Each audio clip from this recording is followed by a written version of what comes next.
Subscribe करें और bell दबाएं ताकि कोई खबर रह न जाए।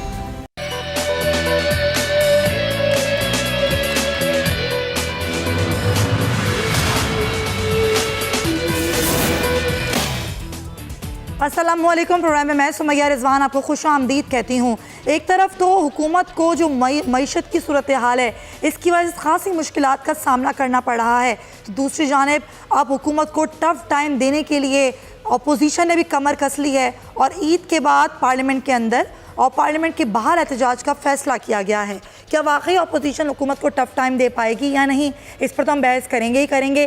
कल अफ्तार डिनर हुआ जरदारी हाउस में, उसमें तमाम तर सियासी जमातों ने मिल बैठ कर किस तरीके से इस मुश्किल दौर से निकला जा सकता है इस पर गौर भी किया गया। बाद में प्रेस कॉन्फ्रेंस भी की गई और आज नून लीग का इजलास हुआ और इस इजलास के बाद मरियम नवाज़ ने भी गुफ्तगू की। इस बारे में बात करेंगे। पहले इजलास की सूरत हाल जान लेते हैं। ज़ियाउद्दीन हमारे नुमाइंदे हमारे साथ हैं। ज़ियाउद्दीन बताइएगा इजलास में क्या गुफ्तगू हुई है, क्या लाएअमल, क्या तरतीब दिया गया है नून लीग की जानिब से?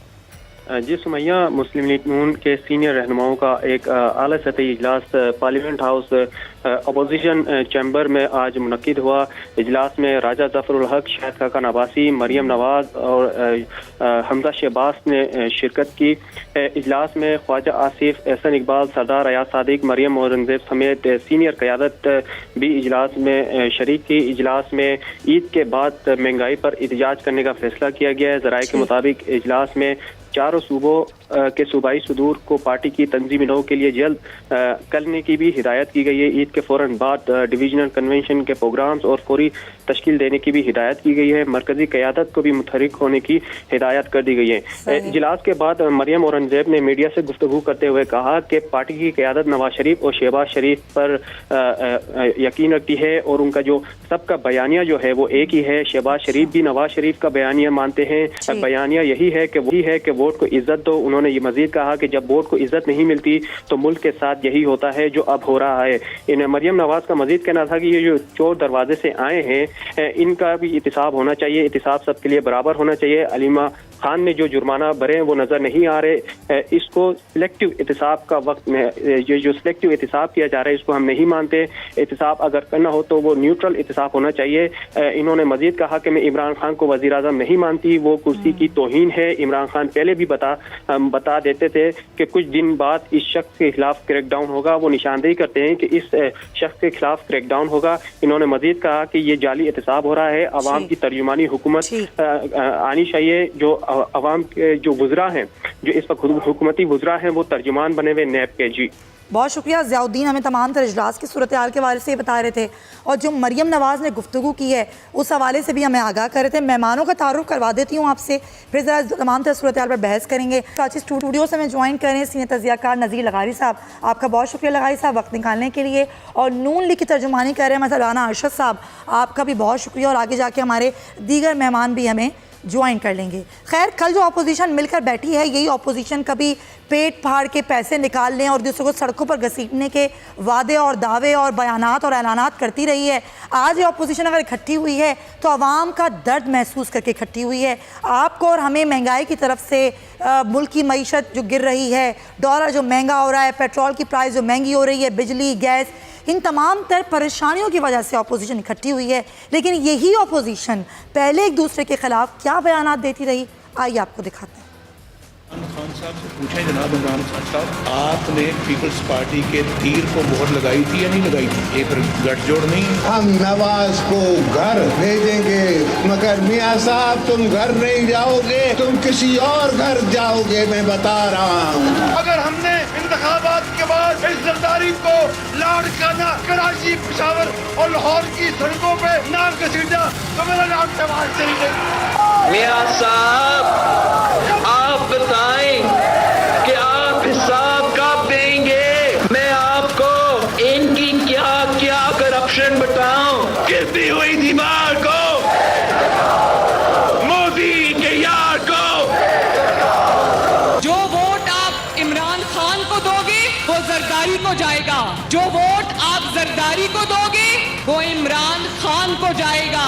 ये अंदर से एक ही है, अंदर से मिले हुए हैं। जरदारी इमरान भाई भाई। इस तरह तो होता है, इस तरह ये वही मरियम नवाज साहिबा हैं जो कहती थी कि जरदारी और इमरान भाई भाई, अगर आप वोट देंगे इमरान खान को तो वो जरदारी को वोट पड़ेगा।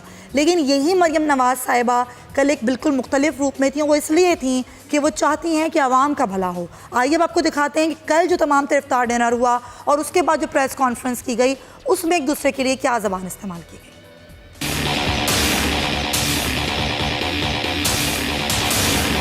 जरदारी हाउस इस्लामाबाद में हुई अपोजिशन की बड़ी इफ्तारी, बड़ी बैठक और बना बड़ा प्लान।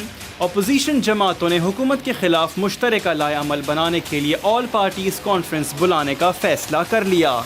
बिलावल भुट्टो की जानिब से तमाम अपोजिशन जमातों को दावत इफ्तार दी गई, जिसमें जमीयत उलमा इस्लाम फे, अवामी नेशनल पार्टी, मुस्लिम लीग नून, जमात इस्लामी और PTM रहनुमा शरीक हुए। अपोजिशन की बैठक के मुश्तरका प्रेस कॉन्फ्रेंस करते हुए बिलावल भुट्टो ने कहा, ईद के बाद पार्लियामान के अंदर और बाहर एहतजाज होगा।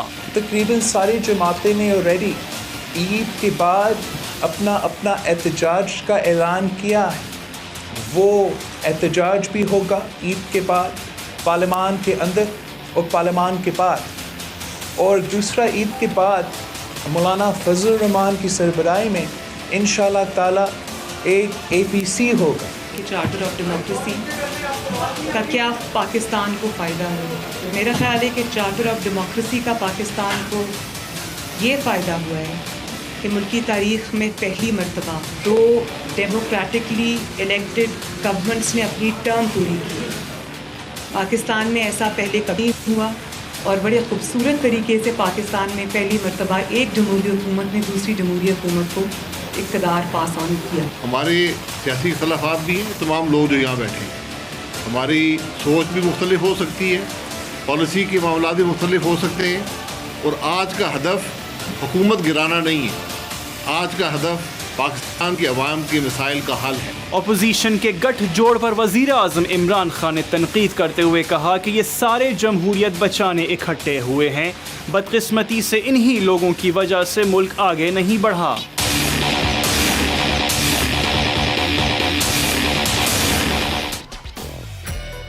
और पाकिस्तान पीपल्स पार्टी से हसन मुर्तज़ा साहब में ज्वाइन कर चुके हैं। हसन साहब, मैं आपसे गुफ्तगू आगाज़ करना चाहूँगी। बड़ी अच्छी बात है, ज़ाहिर है आप लोग ही कहते हैं कि सियासत में सब कुछ चलता है, कोई बात आखिरी नहीं होती, हतमी नहीं होती, कोई अमल कोई फ़ैसला हतमी नहीं होता। अच्छी बात है कि आप लोग आज आवाम का दुख और दर्द महसूस करके आपस में बैठे हैं और इसलिए एहतजाज पर भी गौर कर रहे हैं। लेकिन यही अपोजिशन का इत्तेहाद हुकूमत आने के फ़ौरन बाद भी नज़र आया था और फिर वो इत्तेहाद बिखर भी गया और कुछ आप लोग कर भी नहीं सके। उस वक्त के इत्तेहाद में और अब के इत्तेहाद में क्या फ़र्क है और क्या वाकई अपोजिशन अब कुछ कर दिखाने के मूड में है? देखिए जी, बहुत शुक्रिया। मैं यहाँ ये गुजारिश करना चाहूँगा कि अपोजिशन के इत्तेहाद बनते भी रहते हैं, टूटते भी रहते हैं और ये इसी तरह ही चलता है तमाम जमहूरी ममालिक में। ये कोई नई बात नहीं है। अगर उस वक्त इकट्ठे नहीं हो सके तो अब इकट्ठे हो गए हैं। और फिर अपोजिशन कभी भी नहीं चाहती कि वो हुकूमत को कमज़ोर करे या हुकूमत को गिराए, बल्कि उसकी सिमत जो है वो दुरुस्त होनी चाहिए। और इस वक्त जिन चैलेंजेस का मुकाबला कर रहे हैं पूरी कौम और ये मुल्क और ये इस मुल्क की हुकूमत, उससे अलहदा रहकर भी कोई हल मसाइल का नहीं निकल सकता। तो अपोजिशन इकट्ठी हुई है, मुस्बत रवैया है अपोजिशन का। मैं समझता हूँ कि ये मुल्क के लिए और कौम के लिए बेहतरी होगी। सही। हसन साहब, तो ये एहतजाज से क्या आपको लग रहा है कि महंगाई जो है वो कंट्रोल में आ जाएगी, डॉलर का रेट भी नीचे आ जाएगा, पेट्रोल प्राइजेस, गैस प्राइजेस नीचे हो जाएंगे? ज़्यादा बेहतर नहीं है कि मिलकर बैठकर कोई हल निकाला जाए? नहीं तो ये तो गवर्नमेंट को चाहिए ना जी। ऐसे जो है वो इन मसाइल से अक्सर दो चार होती रहती हैं। हाँ। और वो कौम होने का मुजाहरा करती हैं, सबूत देती हैं। हुकूमत का काम है वो अपोजिशन को बुलाए, अपोजिशन से बैठ के बात करे, अपना रवैया जो है उसको ठीक करे। ठीक। जो उसके रवैये में एक तलखी पाई जाती है वो नहीं होनी चाहिए। जो अपोजिशन हेल्प कर सके उसे करना चाहिए, गवर्नमेंट को सपोर्ट करना चाहिए इस मुल्क की इकोनॉमी को बेहतर करने के लिए। जो अब ये तो कोई नहीं कि एक तरफ हुकूमत हमें चोर चोर कहती रहे, डाकू डाकू कहती रहे, एहतसाब से फरार इख्तियार कर रहे हैं ये कहती रहे, और दूसरी तरफ अपोजिशन जो है वो उसके साथ पीछे पीछे चलती हुई अच्छा। नजर आए कि जी आ जाओ हम आपकी हेल्प करने को आ रहे हैं। सही। गवर्नमेंट को अपना रवैया मुस्बत करने की जरूरत है और अपोजिशन अगर फिर नहीं करती तो उस पर तब बात हो सकती है। चलें, पॉइंट टेकन। हसन साहब हमारे साथी आप रहेगा। नज़ीर लगारी साहब, अच्छी बात है, आवाम का दर्द महसूस करना चाहिए। अगर हुकूमत नहीं कर रही, चलें अपोजिशन ही करे, आपस में बैठे मिलकर कोई हल भी निकाले, एहतजाज भी करे। क्या आपको वाकई ऐसा लग रहा है कि ये अपोजिशन हुकूमत को ईद के बाद कोई टफ टाइम देने वाली है? एक तो ये है कि यही अपोजिशन है, इसके अलावा कोई और अपोजिशन है ही नहीं। अपोजिशन की जमातें यही हैं, पाकिस्तान पीपल्स पार्टी, पाकिस्तान मुस्लिम लीग नून, JUI, जमात इस्लामी और नेशनल पार्टी। जिन जमातों ने कल की इफ्तार पार्टी में शिरकत की है और अपना कंसेंसस दिया है, तो यही जमातें हैं और यही जमातें ही कुछ पाकिस्तान के लोगों के लिए कर सकती हैं। आपको इन्हीं से उम्मीद बांधनी होगी। एक ये कि पाकिस्तान में 4-5 साल से 3-4 साल से जो एक बयानिया चल रहा है और एहतसाब इंतकाम की हद तक आ गया है और पाकिस्तान की बुनियादों को हिला कर रख दिया गया है इस एहतसाब या इंतकाम के नाम पर। जो कुछ भी हो रहा है और जिस अंदाज में भी हो रहा है और जिस तरीके से भी हो रहा है, वो उसने पाकिस्तान को दिया कुछ नहीं है, पाकिस्तान को कमज़ोर किया है और पाकिस्तान में यकजहती का एक बहरान पैदा किया है, पाकिस्तान में ख़ुद मुख्तारी का बहरान पैदा हुआ है। तो इस सारी सूरत हाल से तमाम जमाती असल बात यही है जो हसन मुर्तज़ा साहब कह रहे थे, अगर हुकूमत APC बुलाती और तमाम जमातों को दावत देती तो सूरत हाल मुख्तलिफ होती। और इस कदर संगीन भी हुकूमत इल्ज़ामात का कार्ड खेल रही है, हुकूमत जो है वो इंतकाम का कार्ड खेल रही है, हुकूमत जो है वो अपोजिशन को कॉर्नर करना चाहती है, अपोजिशन को दीवार से लगाना चाहती है। और ये कैसे मुमकिन है कि आप इस कदर शदीद बहरान का शिकार हों और मुल्क की पूरी लीडरशिप को आप दीवार से लगा दें? तो फिर उसका नतीजा यही निकलेगा कि जिस तरह से अब अपोजिशन जा रही है एहतजाज की तरफ, तो ये एहतजाज जो है वो बहुत तेज़ होगा, बहुत एग्रेसिव होगा। एग्रेसिव इस महीने में नहीं है कि तोड़ फोड़ होगी, बल्कि एक पूरे का पूरे बयानिए के साथ आएगा और मेरे ख्याल में एक हद तक नतीजा खेज भी होगा। ठीक है। हमें नदीम कुरैशी साहब पाकिस्तान तहरीक इंसाफ से ज्वाइन कर चुके हैं, बहुत शुक्रिया नदीम साहब। क्या हुकूमत कुछ खौफजदा है कि ये ग्रैंड लाइंस बन रहा है, APC बुलाई जा रही है, एहतजाज का भी कह दिया गया अपोजिशन की जानिब से, हुकूमत को कुछ खौफ महसूस हो रहा है या फिर हुकूमत भी अपनी कोई स्ट्रेटजी प्लान कर रही है इसके हवाले से?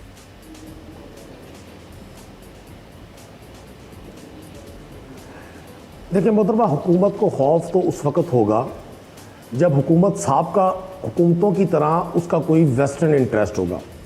इमरान खान साहब एक गैर रिवायती शख्स हैं, 22 साल स्ट्रगल करके वो पाकिस्तान की पॉलिटिक्स में उन्होंने स्ट्रगल की। अल्लाह करीम ने उनको पाकिस्तान के मकबूल तरीन लीडर बनने में अल्लाह ने उनकी मदद की। जहाँ तक किसी खौफ का ताल्लुक है, हमें किस बात का खौफ हो? हमारा एजेंडा पाकिस्तान है, हमारा एजेंडा पाकिस्तान की आवाम है। मैं कल इन दोस्तों की जो अफ्तार डिनर देख रहा था तो मैं खुद बड़ा हैरान था कि ये वो तमाम हस्तियाँ यहाँ मौजूद जो पॉलिटिक्स की जो आखिरी हद होती है उसको क्रॉस करके एक दूसरे पर इल्ज़ाम लगाया करते थे। आसिफ जरदारी साहब कहा करते थे नवाज शरीफ पाकिस्तान के लिए सिक्योरिटी रिस्क है। चलें, ये तो कोई ऐसी बात नहीं है ना। वो लोग जो आपकी जमात में शामिल हैं उनके खिलाफ तो आप लोगों ने ही बहुत सारे बयानात दिए हैं। ऐसे बयानात तो सियासत का हुस्न होते हैं ना, आप लोग खुद कहते हैं। जी देखें किसी second class third class leadership के बारे में, और जो टॉप क्लास लीडरशिप हो जिन्होंने 3 दहाइयाँ इस मुल्क के इक़्तिदार पर बराजमान होकर यहाँ लोगों को रिलीफ का लॉलीपॉप देकर कुछ ना किया हो, उनमें बड़ा फ़र्क होता है। पाकिस्तानी अवाम, मैं समझता हूँ ये इन्होंने अपने लिए एक ऐसी बुनियाद रख दी है जो आने वाले दिनों में इन लोगों का अंदाज़ा होगा जो पाकिस्तान में रिवायती सियासत कर रहे हैं। उनको अंदाज़ा नहीं है इस बात का कि पाकिस्तानी अवाम क्या महसूस कर रही है।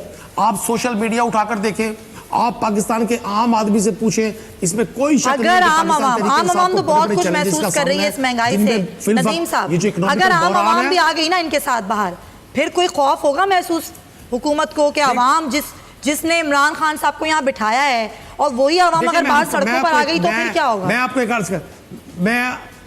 एक अर्ज करूं, आम आवाम इनसे ये पूछ रही है कि ये तो आज से 6-7 माह पहले कहा करते थे पाकिस्तान के सियासी टार्जन, मौशी टार्जन के, जी हमने तो पाकिस्तान को एशिया की सबसे बड़ी इकॉनमी बना दिया।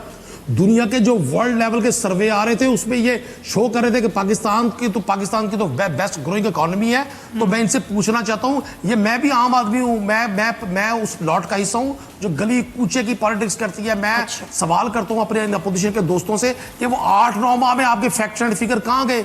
इसका मतलब है आप कौम से झूठ बोलते रहे, आप कौम को गलत तरीके से मिसगाइड करते रहे, कौम को इकोनॉमिकल फिगर गलत देकर आप अंधेरे में धकेलते रहे। मैं बड़ी ओपन बात करता हूं, ये कौमी मुजरिम है। इन लोगों ने कभी कौम को सच नहीं दिखाया। इमरान खान इस कौम को सच दिखा रहे हैं। पाकिस्तान का आम आदमी भरोसा करेगा, पाकिस्तान का आम आदमी इस तकलीफ को बर्दाश्त करेगा। आवाम इनका साथ नहीं देंगे। पॉइंट टेकन नदीम साहब, पॉइंट टेकन। वजूद में आया 27 रमजान मुबारक को, देखें। चलें, मैं वापस आऊंगी जरा राना अरशद साहब को भी बहस में शामिल करते हैं ना। राना अरशद साहब, ठीक है, आप लोगों को आवाम का दर्द भी है, आपको इस बात का भी अंदाज़ा है कि महंगाई हो रही है, लेकिन अपने दौरे हुकूमत में आप लोगों ने क्या किया? आप ही के दौरे हुकूमत में अक्टूबर 2013 का अखबार है जिसमें पेट्रोल की प्राइस बढ़ जाती है और 113 रुपये पर जा पहुंचती है। अखबारात कह रहे हैं आपकी हुकूमत के 8 माह बाद महंगाई की शरह बेइंतहा बढ़ गई, आवाम महंगाई की चक्की में पिस गए। जब आपने अपने दौर हुकूमत में आवाम का ख्याल नहीं किया तो अपोजिशन में रह के आपको आवाम का ख्याल कैसे आ रहा है?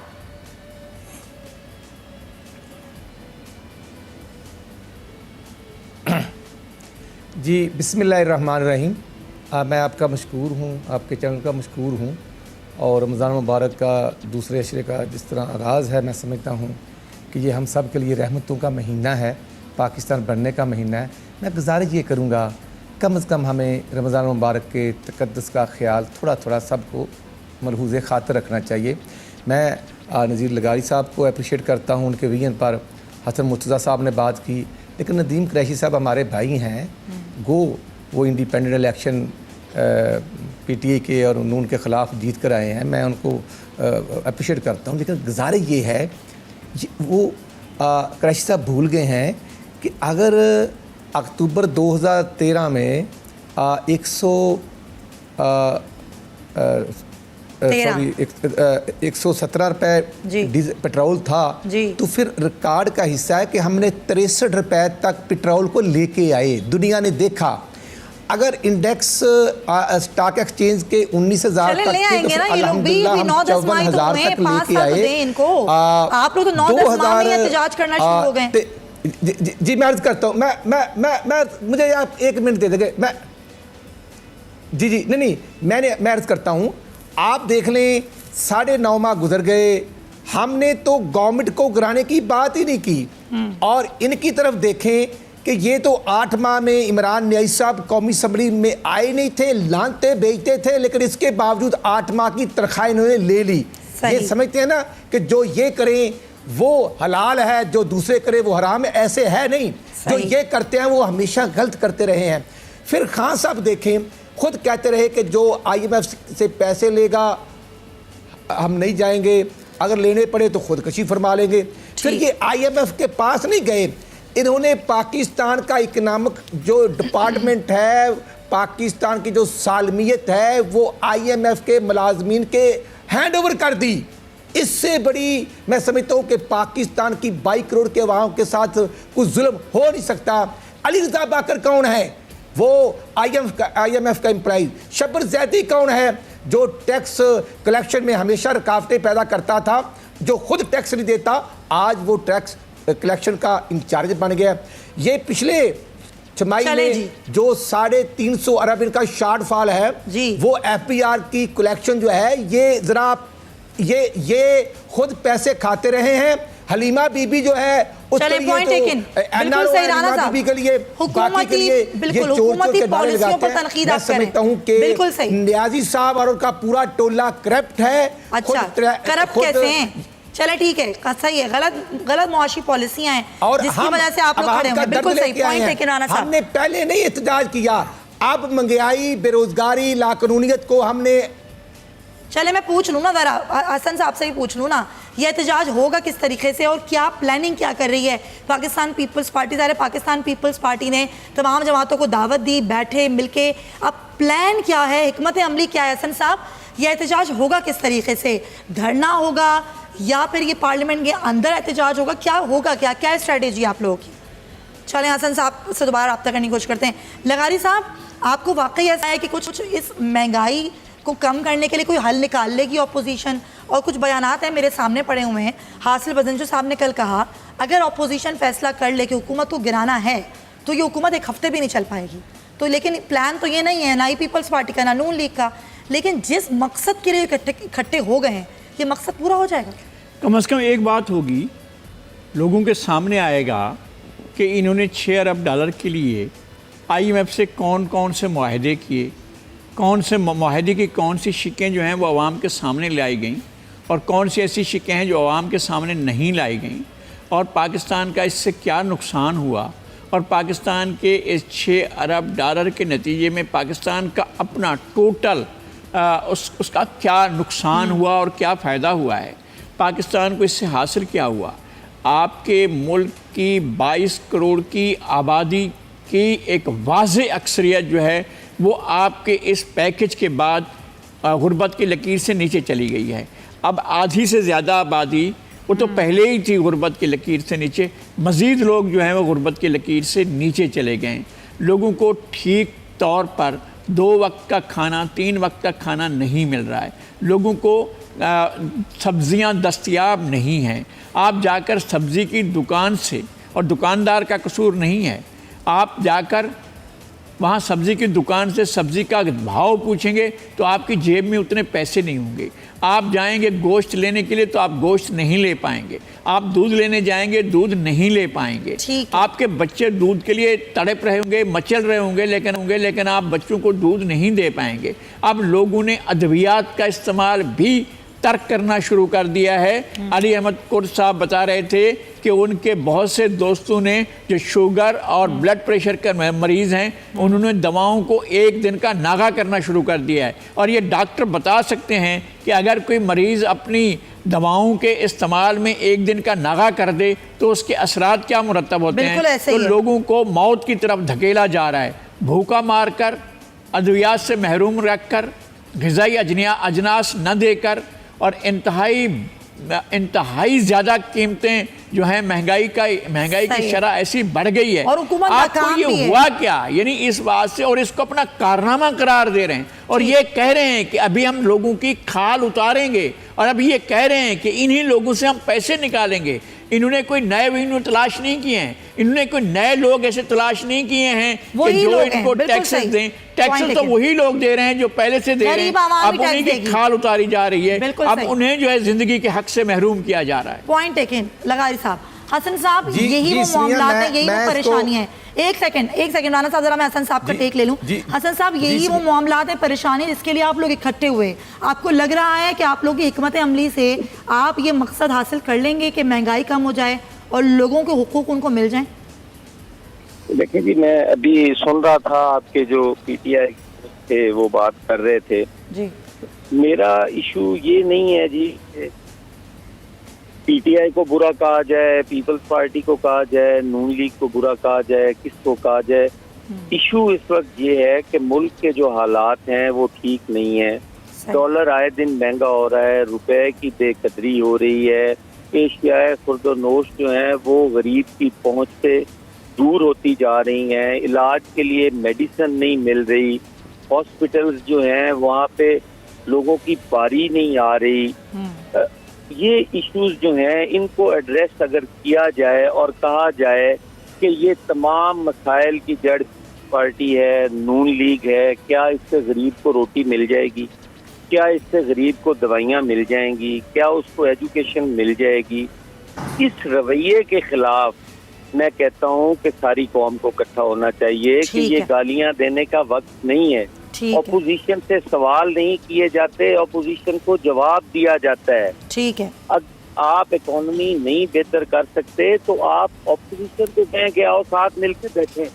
आपने वही वजीर खजाना ले लिया जो चोर था, डाकू था, करप्ट था, जब जरदारी के साथ था। अब आपने उसको क्यों ले लिया, आपने फिर उसकी पॉलिसीज को फॉलो क्यों किया, क्यों उसको ले के साथ चल रहे हैं आप? अजीब है कि आधा तीतर आधा बतेर, मीठा मीठा हड़प और कड़वा कड़वा। बिल्कुल सही हसन साहब, कौन सी सियासत हो ये रही कौन है? सी सियासत हो रही है? Point taken.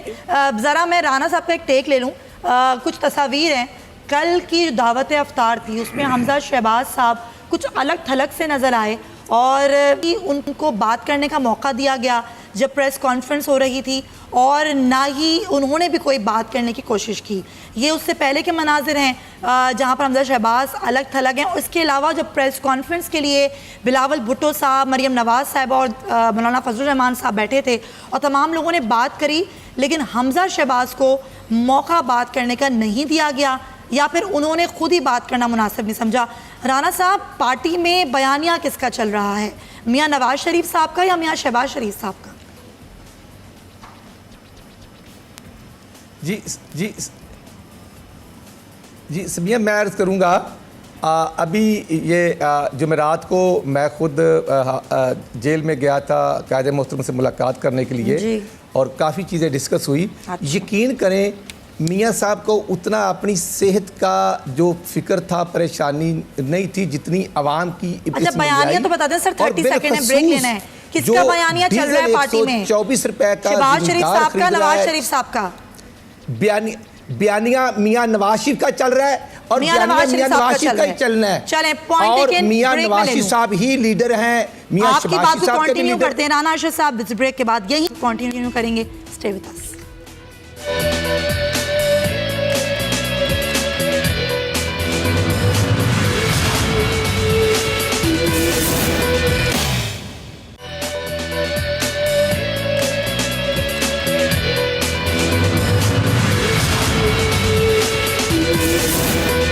Welcome back to the show. और ब्रेक पर जाने से पहले हम मुस्लिम लीग नून के बयानिए की बात कर रहे थे। दोनों मेहमानों से मेरी गुजारिश है कि मेरे पास 3 मिनट है। मैं चाहूँगी पहले राना अरशद साहब आप ज़रा अपनी बात कंप्लीट कर लें, फिर लगाई साहब को मैं इस पर टेक लेती हूँ। जी राना साहब।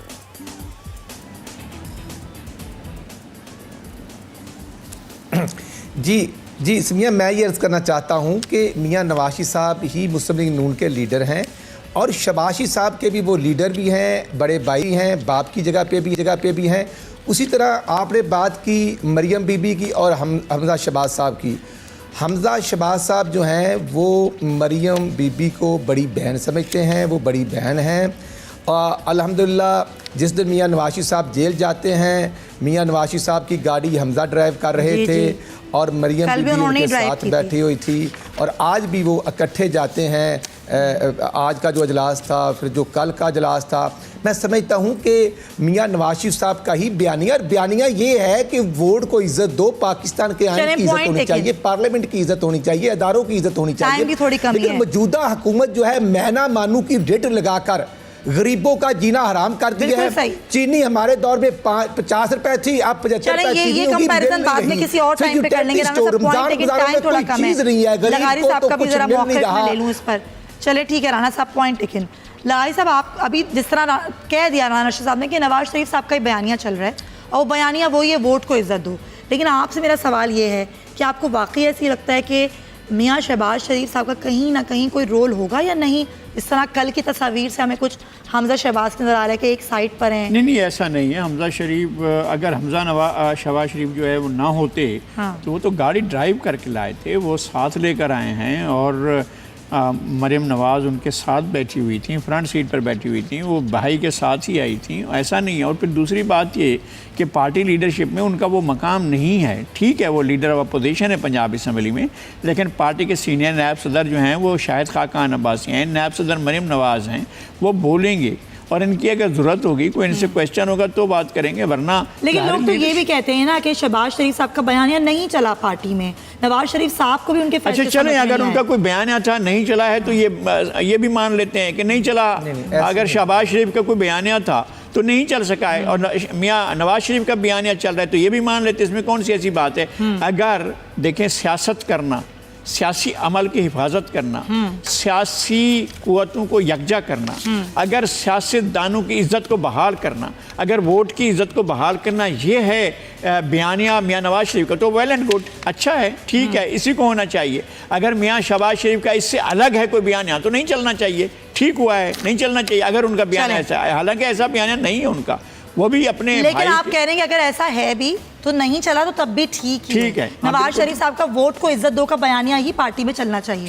पॉइंट है कि नज़ीर लगाई साहब आपका बहुत शुक्रिया, राना शाह साहब आपका भी शुक्रिया, तमाम मेहमानों का शुक्रिया। प्रोग्राम होता है और उम्मीद और दुआ यही है कि अगर हुकूमत नहीं तो अपोजिशन या आवाम का दर्द महसूस कर रही है तो कुछ ना कुछ आवाम का भला हो जाए। इसी नोट के साथ इंशाल्लाह आपसे होगी कल मुलाकात। अपना बहुत ख्याल रखिए। अल्लाह हाफ़िज़।